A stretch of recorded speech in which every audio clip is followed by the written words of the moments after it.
Hello students, तो class 12 में vector algebra में अब हम स्टार्ट करेंगे miscellaneous exercise on chapter 10। Okay, तो लेते हैं क्वेश्चन नंबर 1। बट उससे पहले मैं आपको बता दूं कि ये एक्सरसाइज करने से पहले आपको मिसलेनियस एग्जांपल आने ही चाहिए, और ऑब्वियसली आप यहाँ तक पहुँचे हो तो सब कुछ पढ़ के ही आए होंगे।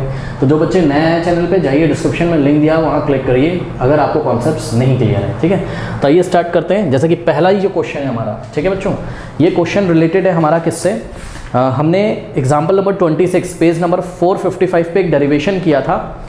एक्स वाई प्लेन में किसी भी यूनिट वेक्टर को कैसे दिखाते थे हम, एक्स वाई प्लेन में किसी भी यूनिट वेक्टर को हम दिखाते थे vector r is equals to cos theta i cap plus sine theta j cap. ठीक है, याद होगा आपको, यहाँ पे एक्स वाई प्लेन में ये एक्स डैश वाई डैश, और यहाँ पे हमने एक यूनिट सर्कल बनाया था, कोई पॉइंट पी लिया था, इसका पोजीशन वेक्टर आर था, और ये यूनिट सर्कल था, मतलब इसका रेडियस कितना था, 1 था, यानी कि मॉड ऑफ आर, ये position vector of point P R है, तो मॉड ऑफ आर कितना होता था, 1 होता था। ये एंगल पॉजिटिव एक्स एक्सिस से कितना बनता था, थीटा। यहाँ से हम एक परपेंडिकुलर डालते थे, एक बार हम इसमें लगाते थे क्या, कॉस थीटा, हाँ ठीक है, और एक बार लगाते थे साइन थीटा। तो वो डेरिवेशन करके हम ये लेके आए थे। अगर आपने नहीं देखा है तो देख लीजिए, और जो बच्चे डायरेक्ट लर्न करना चाहते हैं लर्न कर लीजिए। एक्स वाई प्लेन में किसी भी यूनिट वेक्टर को कौन से फॉर्मूले से दिखाते हैं, vector r is equals to cos theta i cap plus sine theta j cap, जहाँ पे ये रहा थीटा, पॉजिटिव एक्स एक्सिस से बना हुआ एंगल।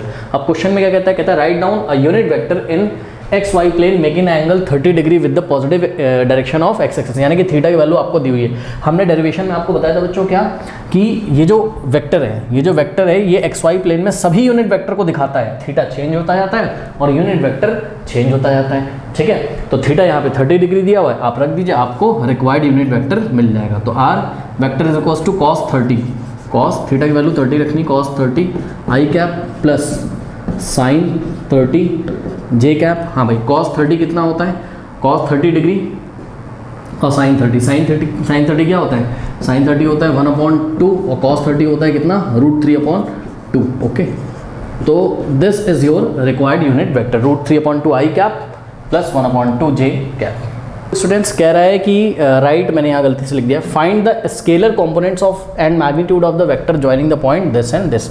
तो ये दोनों पॉइंट है, ओके, और इन दोनों पॉइंट को हमको ज्वाइन करना है। ठीक है, तो चलिए आपको हम दिखाते हैं। सपोज ये 3 डायमेंशनल स्पेस की हम बात कर रहे हैं, यानी कि एक्स वाई जेड तीनों एक्सेस हैं। ये 3 डायमेंशनल ज्योमेट्री में जब आप पहुंचोगे ना तो क्लियर होगा। अभी आपको ज़्यादा टेंशन नहीं लेनी, अभी आपको सिंपली क्या करना है, ये पॉइंट पी है, और पॉइंट पी के कोऑर्डिनेट क्या है बताइए, x1 y1 z1। तो अगर हमारे पास कहीं पर ऑरिजिन है ओ, जिसके कोऑर्डिनेट क्या है 0, 0, 0, क्योंकि 3 डायमेंशनल स्पेस में ऑरिजिन पे x भी 0 होगा, y भी 0 होगा और z भी 0 होगा। ठीक है, तो पॉइंट ओ से P को ज्वाइन करने वाला वेक्टर को ही हम क्या बोलेंगे, पोजीशन वेक्टर। तो position vector of point P क्या होगा बताइए, यहाँ से बना लीजिए, क्या हो जाएगा ये x1 आई कैप प्लस y1 जे कैप प्लस z1 के cap. This is the position vector of point, मैं लिख दे रहा हूँ, this is the PV, position vector PV means position vector of what, of point P। ये पॉइंट P का position vector है। और इसी तरीके से कहीं पे पॉइंट Q पड़ा हुआ है, जिसके कोऑर्डिनेट क्या है, x2 y2 z2। ठीक है, तो पॉइंट Q को ऑरिजिन से ज्वाइन करने वाले वेक्टर को हम पोजीशन वेक्टर बोलेंगे, किसका, Q का। तो Q का पोजीशन वेक्टर क्या बनेगा बताइए, x2 आई कैप प्लस y2 जे कैप प्लस z2 के कैप। ठीक है, and what is this, this is the position vector of point Q। अब अगर हम P को Q से ज्वाइन कर दें, यही तो बात इन्होंने करी थी क्या, कि find the scalar component and magnitude of the vectors. कौन सा वेक्टर, वो वेक्टर जो ज्वाइन करने से बनता है, किसको ज्वाइन करने से बनता है, पॉइंट P और Q को। तो पॉइंट P से हमने जब Q को ज्वाइन किया तो हमारे पास एक वेक्टर बना, और ध्यान से चेक करिए वो वेक्टर क्या है, वेक्टर PQ। तो इस वेक्टर PQ को पहले तो हम फाइंड कर लेते हैं, और जब ये वेक्टर PQ आ जाएगा तो उस वेक्टर PQ का स्केलर कंपोनेंट भी आपको बताना है और उस वेक्टर का मैग्नीट्यूड भी आपको बताना है। तो वेक्टर PQ बताइए कैसे बनाओगे, position vector of Q minus position vector of point P। तो position vector of point Q minus position vector of point P।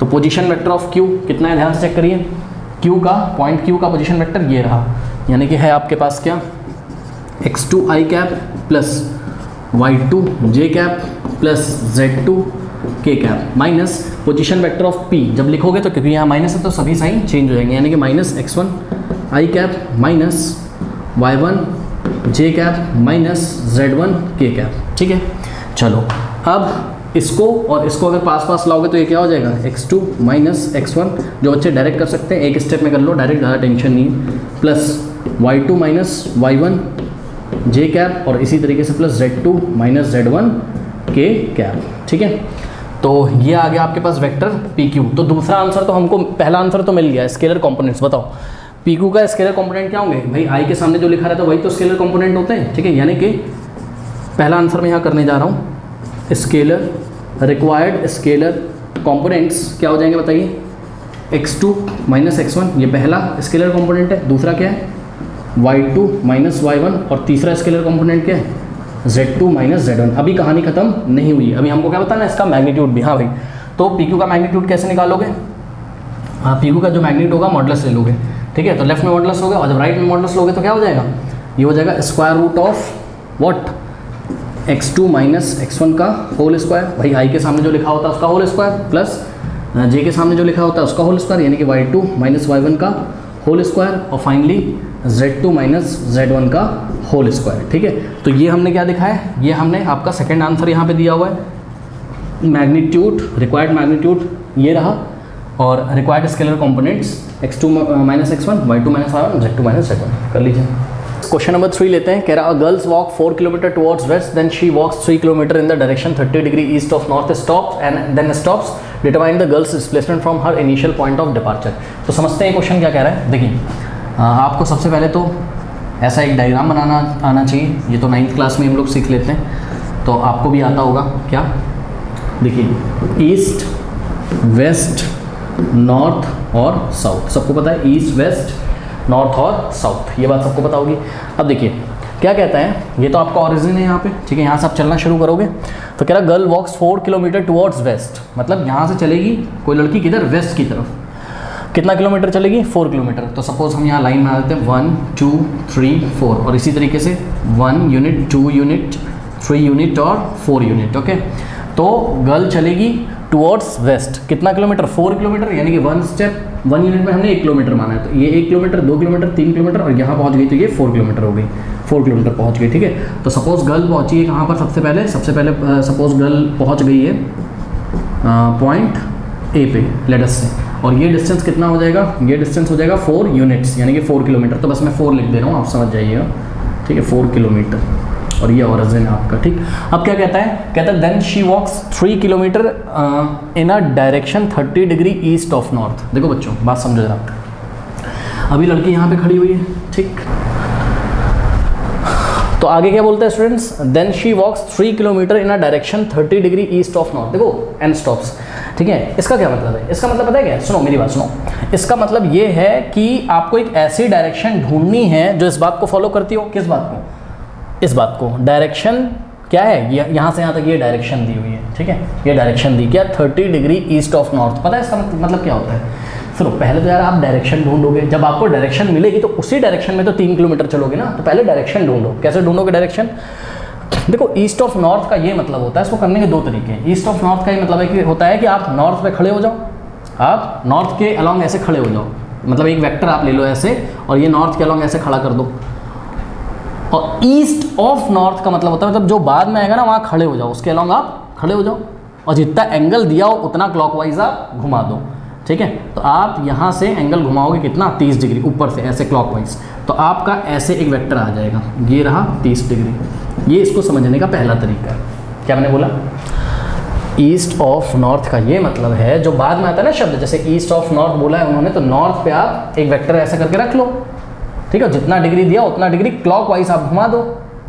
ठीक, तो ये वाली जो डायरेक्शन होगी, ये जो हमने आपको ये वाला जो वेक्टर दिखाया है, यही वेक्टर क्या है, यही वेक्टर है आपका 30 डिग्री ईस्ट ऑफ नॉर्थ। इसको समझने का दूसरा तरीका भी है। क्या तरीका है इसको समझने का, इसको समझने का ये तरीका है कि आप ईस्ट के अलॉन्ग अपना वेक्टर रख लो, ईस्ट के अलॉन्ग अपना वेक्टर रख लो, और 90 में से जो एंगल दिया उसको घटा दो, यानी कि 90 माइनस 30 कितना 60, और 60 अब आपको क्लॉकवाइज नहीं चलना है, अब आपको एंटी क्लॉकवाइज चलना है, तो आप एंटी क्लॉकवाइज 60 जाओगे तब भी यहीं पहुंचोगे। तो एक तरीका कोई भी आप याद कर लो, ये वाला तरीका याद कर लो, जो बाद में दिया होता है उस पर अपना वेक्टर रख लो।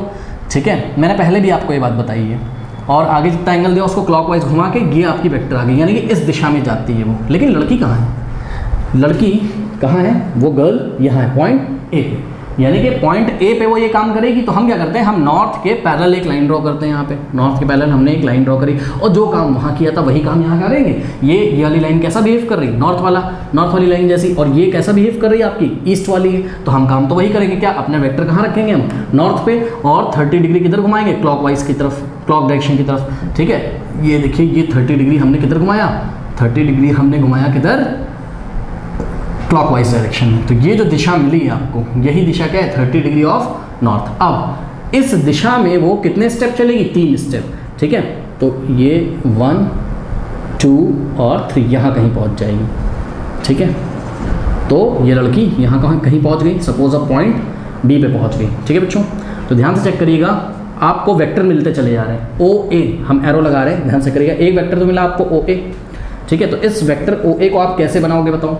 इस वेक्टर ओ ए का मैग्नीट्यूड कितना है? इसकी लंबाई कितनी है? 4। इसकी लंबाई कितनी? 4। लेकिन बच्चों ध्यान से चेक करिए, पॉजिटिव एक्स एक्सिस में यूनिट वेक्टर आई कैप होता है, लेकिन नेगेटिव एक्स एक्सिस में यूनिट वेक्टर को हम डायरेक्शन चेंज करके माइनस आई कैप लिखते हैं। यानी कि इस ओ ए को अगर वेक्टर बनाना है तो उसके ऊपर आप एरो लगाओगे। ठीक है, तो इसके मैग्नीट्यूड के साथ डायरेक्शन भी आप दोगे, यानी कि इस 4 के साथ एक यूनिट वेक्टर लगा दो जो उसकी डायरेक्शन को देता हो। तो 4 किधर? लेफ्ट में, इसलिए हम 4 के साथ माइनस आई कैप लगा देंगे। और 4 के साथ जब आप माइनस आई कैप लगाओगे तो वो माइनस इधर आएगा और ये रहा आई कैप। ठीक है, ये हो गया।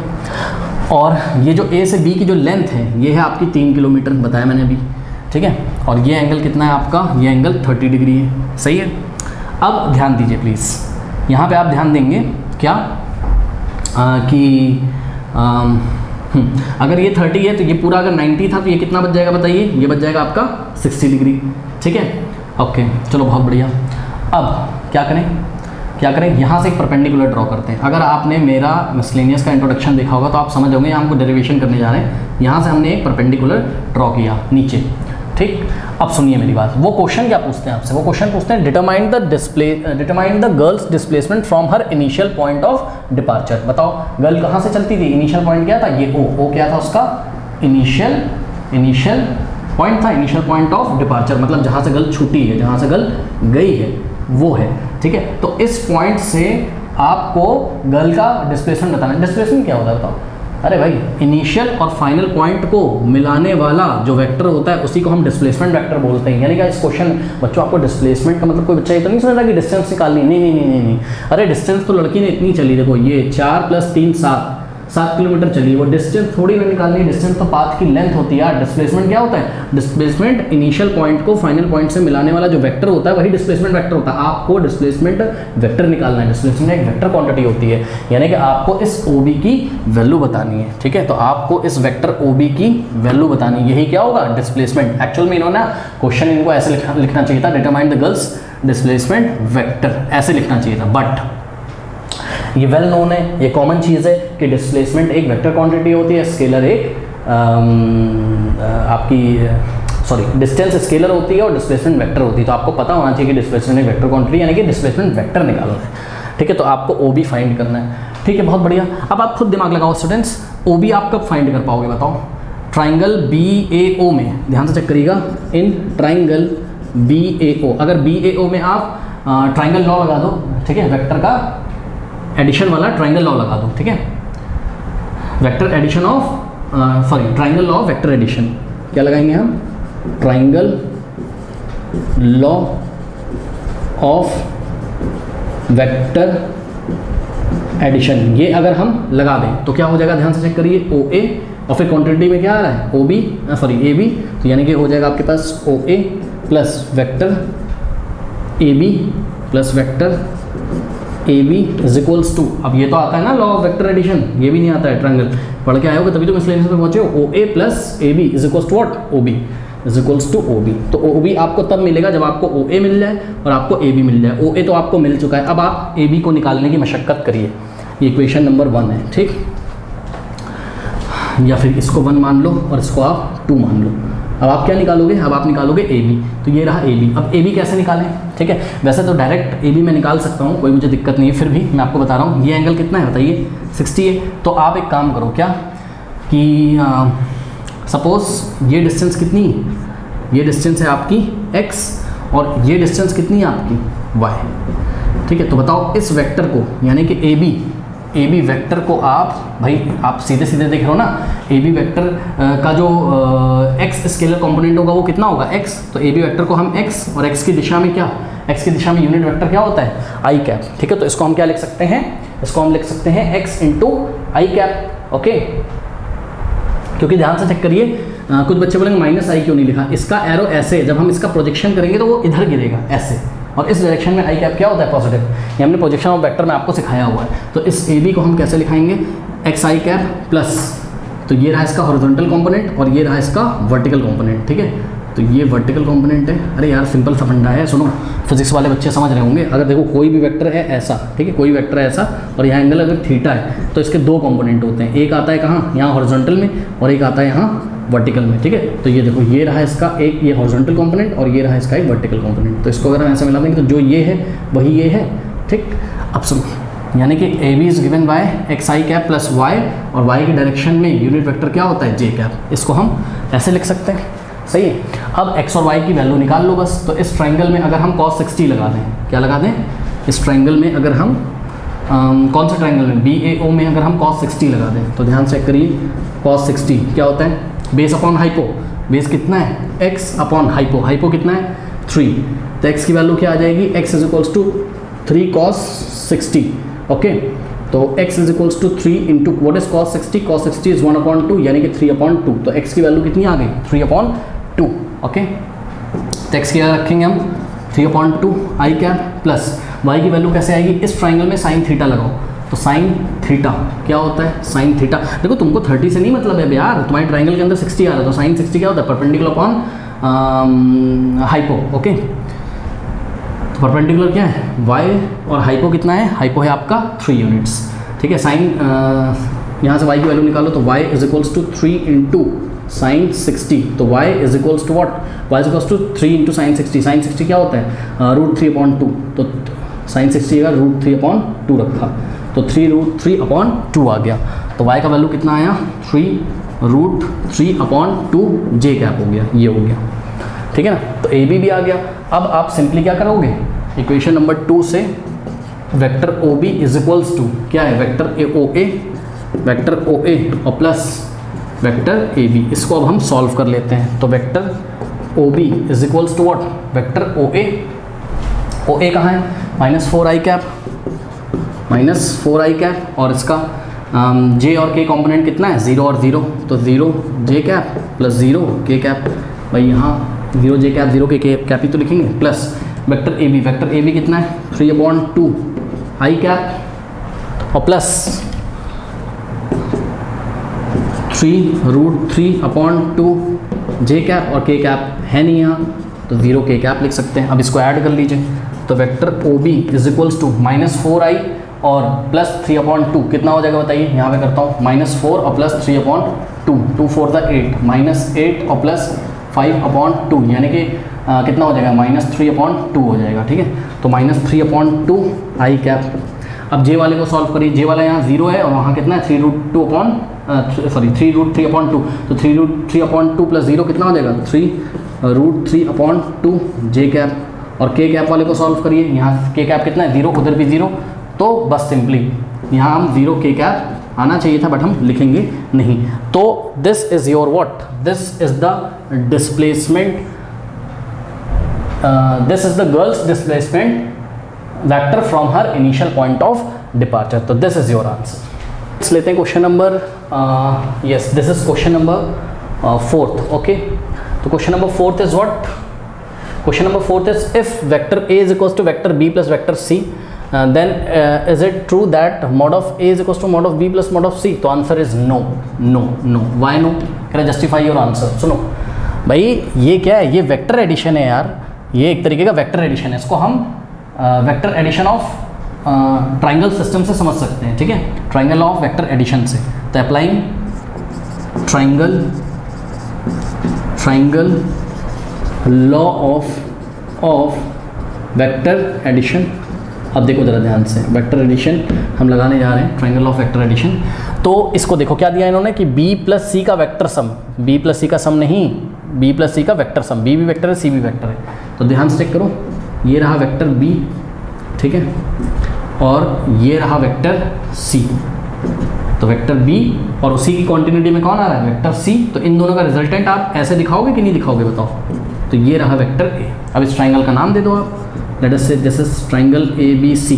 तो आपका हो गया क्या, अगर हम इस साइड ए बी को एक वेक्टर बनाएं तो ए बी वेक्टर जो होगा वो बी वेक्टर के इक्वल होगा, ठीक है।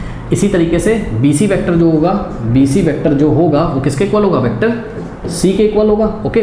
और इसी तरीके से ए सी वेक्टर जो होगा, ए सी वेक्टर जो होगा वो किसके इक्वल होगा, वेक्टर ए के, ठीक है। अब आप यहाँ से क्लियरली देख सकते हो, अगर हम इस वाले वेक्टर का इस वाले वेक्टर के साथ वेक्टर एडिशन ले तो ये आएगा उसका रिजल्टेंट, यानी कि अब हम लिख सकते हैं क्या कि vector A is equals to vector B और प्लस वेक्टर सी, यानी कि this implies what, this implies vector A क्या है, ए सी है। A C is equals to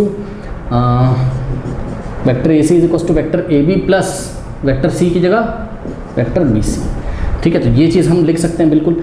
अब यहाँ पे देखिए बच्चों, आप यहाँ पे देखिए, अगर हम बोथ साइड मॉड ले लें, अगर हम बोथ साइड मॉड ले लें तो बताओ मॉडुलस ऑफ बी क्या हो जाएगा, मॉडुलस ऑफ बी मतलब वेक्टर बी का मैग्नीट्यूड। और ध्यान से चेक करो, वेक्टर बी का मैग्नीट्यूड कितना लंबा है, इतना लंबा है, कितना लंबा है, इतना लंबा है। और ये क्या है भैया, साइड ए बी की लेंथ है, यानी कि इसका जो मॉड होगा वो ए बी की लेंथ के इक्वल होगा, यानी कि mod of B vector B is equal to what, A B. अब ऊपर वेक्टर नहीं लगाएंगे ए बी की, क्योंकि ए बी एक तरीके की क्या है, लेंथ है, वो वेक्टर बी के मैग्नीट्यूड को बता रही है। यहाँ पे अगर हम बोथ साइड मॉड लें तो मॉडुलस ऑफ वेक्टर सी, ध्यान से चेक करो, इस वेक्टर सी का मॉडुलस लोगे तो क्या आ जाएगा, बी सी की लेंथ आ जाएगी, तो बी सी आ गया।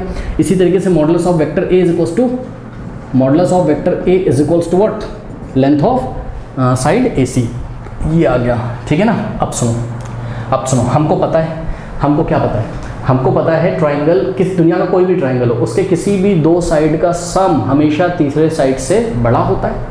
भाई कोई भी ट्राइंगल ले लो यार, अपनी कॉपी में तुम ट्राइंगल बना लो कोई भी, और उसके दो साइड्स का सम कर लेना, ठीक है, वो पक्का तीसरे से बड़ा आएगा। तो यही स्टेटमेंट हमने लिखी क्या, it is known that the sum of the lengths of any two sides of a triangle is greater than the third side. ये आप 9th 10th 8th में ही पढ़ लेते हो, ठीक है। तो इसका क्या मतलब है, इसका मतलब है कि ध्यान से चेक करिएगा, इसका मतलब है कि ए बी का लेंथ और प्लस बी सी का length is surely greater than A C का लेंथ। यहाँ से हम बोल सकते हैं क्या कि ए बी का लेंथ प्लस, देखो हमने कोई वेक्टर नहीं लगाया है, ये स्केलर क्वांटिटी एक तरीके का मैग्नीट्यूड है, तो स्केलर क्या मतलब वेक्टर का मैग्नीट्यूड है ये, ठीक है। ए बी की लेंथ प्लस बी सी की लेंथ इस पक्का ग्रेटर देन व्हाट, इस पक्का ग्रेटर देन ए सी की लेंथ, ठीक है। और अभी अभी हमने आपको दिखाया था क्या कि ए बी क्या है, ए बी क्या है, मॉडुलस ऑफ वेक्टर बी है, तो ए बी की जगह हम मॉडुलस ऑफ वेक्टर बी लिख सकते हैं, और प्लस बी सी की जगह हम क्या लिख सकते हैं, modulus of vector C which is greater than A C की जगह हम क्या लिख सकते हैं, मॉडुलस